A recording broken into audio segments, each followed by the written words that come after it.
So let's talk about the defense now, tail of the tape-wise. Ready? Yeah. Starting with the front seven.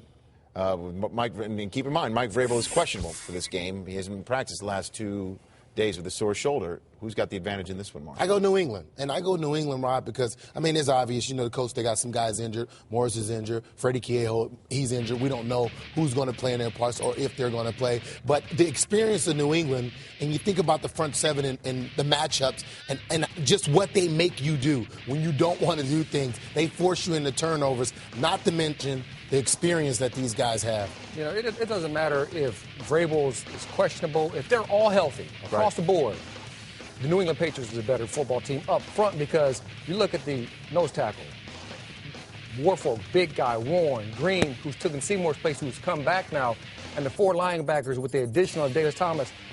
Very athletic, understand the game. Yes, 3 of those guys are getting older, but they understand the game. And you know, when you understand the game, it becomes so much easier to play within a defense, and you make plays with that. And I got to start with you on the next topic, since you are the defensive back on this panel right now. The best defensive back unit belongs to which team? You got to go Colts. And I say that just for the fact the corners for the Colts are more physical than for the New England Patriots. The New England Patriots cornerback, they can cover better. But when it comes to physical play, I like physical play. I like seeing guys mixing it up. These guys are 6-footish, 195 pounds. Both of them are physical. Bob Sanders back there, he's really good. They got some aging safeties back there for the Pats, but their corners can cover.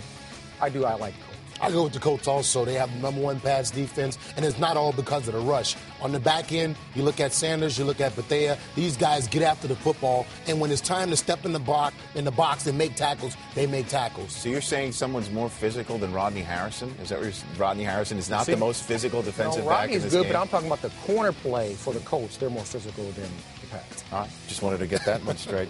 So now we move on to the special teams. Which one has the better special teams, Marshall? You know, I'm going Pats here, and it has more to do with, you know, not the kickers, but the return game. When you look at Ellis Hopp and Wes Welker and what they bring to the party, I mean, they give field position to the offense. The best offense in the league right now. I mean, we're questioning whether they're the best offense of all time. And when you look at that, those things add to points on the board, and points on the board. First play of offense is your return game. You got Hobbs, he's the #1 kick returner. They have #1 kick return in the league. And punt return, they're 11. So this is the advantage definitely goes to New England because they can make plays all day long. And finally, I mean, it's sort of like the quarterback position when you ask who's better.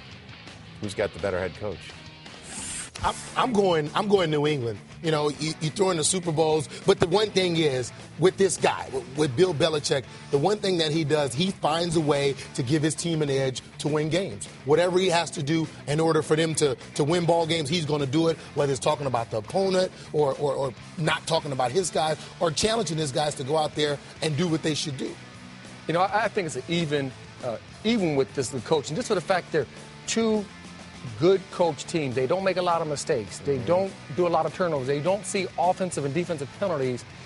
And now there's different styles to that. You know, I think, you know, Tony Dungy's so soft-spoken. He convicts you to play well. And you got to look at what Bill Belichick, he kind of scares you into doing something right because if you don't, you're going to get into the doghouse.